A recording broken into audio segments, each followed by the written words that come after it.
Quand j'ai commencé à faire ce jazz oriental, ben, quand j'appelais les programmateurs même ici, quand je disais: «Ouais, bonjour, je fais du Je jazz comprenais oriental», ils pas. me disent: «Hein?» Bonjour Faisal Sali, Bonjour. bienvenue, merci d'être avec nous. Bah, merci de l'invitation. Merci de venir nous présenter ta musique et notamment ton instrument de prédilection qui s'appelle le oud. Est-ce que tu peux nous en parler? Alors c'est un instrument qui a 4 000 ans d'histoire, qui est né en Babylonie, ce qui correspond à l'Irak actuel. L'instrument a voyagé des 2 côtés de la rive Méditerranée. On le retrouve, aussi bien au Kosovo qu'en Espagne, en Grèce, et bien sûr dans toute la péninsule arabique et puis, en Égypte, en Libye, en Algérie, Maroc. Il a voyagé sous d'autres formes, jusqu'en Amérique du Sud avec les conquistadors, et on dit que c'est l'instrument roi de la musique arabe. Comment est-ce que tu es venu justement à jouer de cet instrument? C'est un instrument qui peuple un petit peu mes souvenirs d'enfance, et je l'ai redécouvert, ici, en France, à un concert de Titi Robin, et il y a eu une espèce de coup de foudre, à rebours, je sais pas trop comment l'exprimer, et mon prof de guitare à l'époque, venait d'en acheter un, donc il me l'a fait essayer, et puis, après j'ai enlevé les frettes que j'avais sur une guitare classique, pour faire le même genre d'effet. Puis à la première occasion, j'en ai acheté un en Algérie.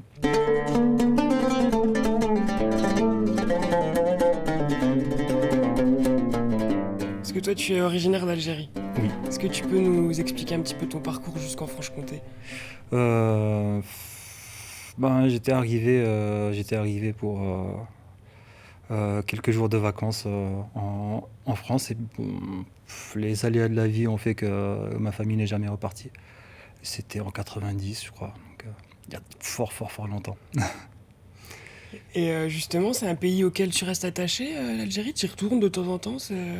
Euh, j- j'ai ce plaisir-là parce qu'on m'invite souvent pour faire ma musique, et j'en profite à chaque fois pour voir ma famille, parce que les attaches les plus importantes pour moi sont les gens, pas vraiment la terre en elle-même, mais les gens qui peuplent la terre. Et c'est donc forcément, à chaque fois que j'y retourne, c'est comment dire, c'est quelque chose qui me ressource, quelque chose qui me donne un élan supplémentaire, dans tous les, tous mes espaces de vie. L'Algérie, c'est un pays qui a une histoire commune avec la France hyper Et, présente, mais c'est un pays qui est très différent aussi de la France. Quelle différence tu notes, toi? Est-ce qu'il y a des choses qui te marquent entre les deux pays? Est-ce qu'il y a des choses qui t'imprègnent plus que d'autres? euh, En fait, ben, moi je suis vraiment très heureux d'avoir les deux cultures. Et je les assume pleinement l'une et l'autre. Et je fais partie des gens qui ne se laissent pas, essentialiser par les extrémistes, que ce soit ici, en France, euh, qui vont me dire, bah, que je suis pas français parce que ceci, parce que cela. Ben, c'est pas eux qui décident de qui je suis. Et là-bas non plus, en fait, ceux qui me disent, bah, t'es pas algérien parce que tu vis pas en Algérie, c'est pareil, c'est pas eux qui décident de qui je suis. Donc je choisis très librement ce que je veux dans chacune des cultures, et c'est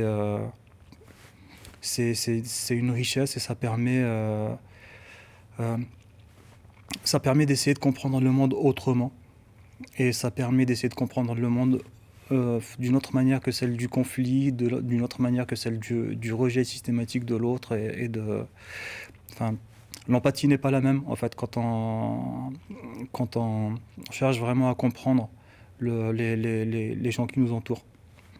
Voilà. Et je pense sincèrement que pas simplement les gens qui sont expatriés ou qui vivent dans un pays, qui ne les a pas vus naître, mais les gens qui voyagent de manière générale et qui cherchent, par le voyage, autre chose que le dépaysement, développent d'une manière ou d'une autre, en fait, cette,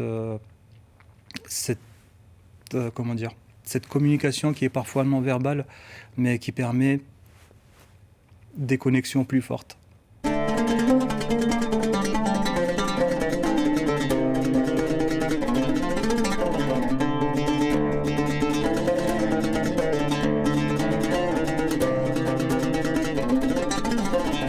Comment est-ce que tu définis ta musique? Elle est le fruit de mon immigration, en fait. Parce qu'il y a des éléments très forts de la musique, des musiques algériennes et orientales de manière générale, parce qu'en Algérie, on n'écoute pas que la musique algérienne, on écoute toutes les musiques d'Orient, mais aussi des musiques occidentales. Et il y a aussi autant d'éléments de musique européenne que celle que j'ai découverte ici, comme le jazz par exemple. Et puis il y a cette interconnexion, et quand on compose, en fait, enfin, en ce qui me concerne, il y a pas, je vais pas me dire, bon, je vais faire comme une recette de cuisine, un petit peu plus de sel, un petit peu.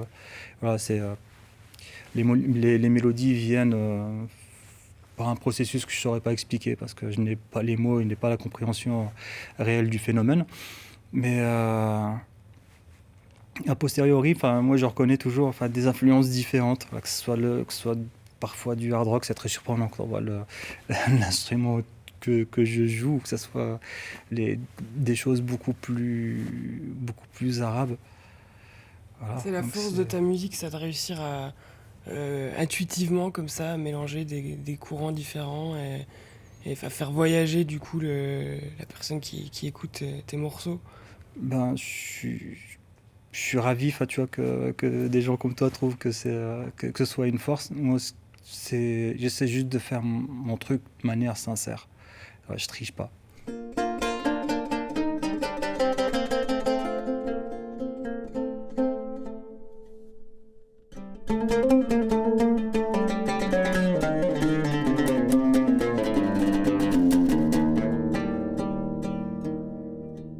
C'est d'ailleurs C'est une clair. musique qui te permet aussi à toi de voyager.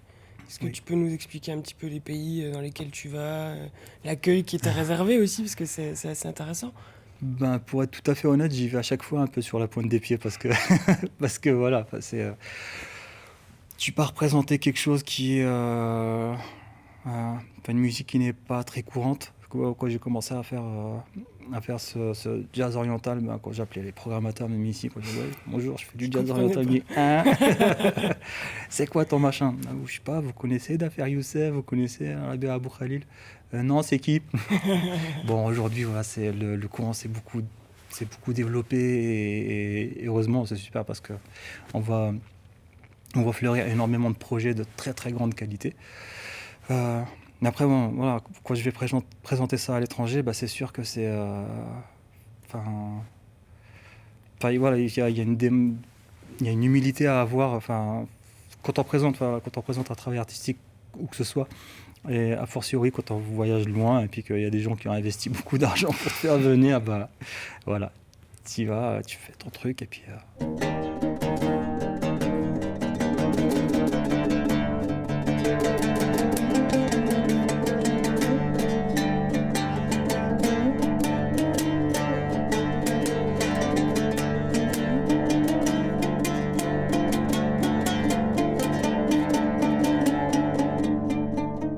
Tu travailles actuellement sur un 4e album. Oui. Tu peux nous en parler, nous expliquer un petit peu ce qu'on va pouvoir écouter. Alors on va pouvoir écouter du violoncelle, du saxophone, de la contrebasse, de la batterie, et peut-être une ou deux petites surprises pour ceux qui connaissent mes précédents albums. Je ne vais pas dire tout de suite. J'espère de tout cœur que le disque sera prêt pour les fêtes de fin d'année. On a eu quelques petits retards dans la production, parce qu'on a enregistré à Poitiers il y a 2 ans déjà, je crois. Et voilà, ça fait Ça quelques prend du mois temps qu'il aurait. Oui. de toute façon Oui. de créer quelque chose comme ça, Ouais. un album complet. Et voilà, je l'ai enregistré avec les amis avec qui je joue depuis très longtemps maintenant, et qui, pour 2 d'entre eux en tout cas, sont en train de devenir des immenses stars pour le jazz français. Donc j'ai bien fait d'attendre. C'est le bon timing en tout cas. Oui, ils ont déjà signé les contrats, tout ça, donc ils ne peuvent plus reculer, ils sont obligés d'assumer, ils seront obligés de faire la promotion, tout ça. Donc c'est. Des bonnes choses. Ouais. Merci beaucoup d'avoir répondu à mes questions, Faisal. Merci à vous de l'invitation, encore une fois.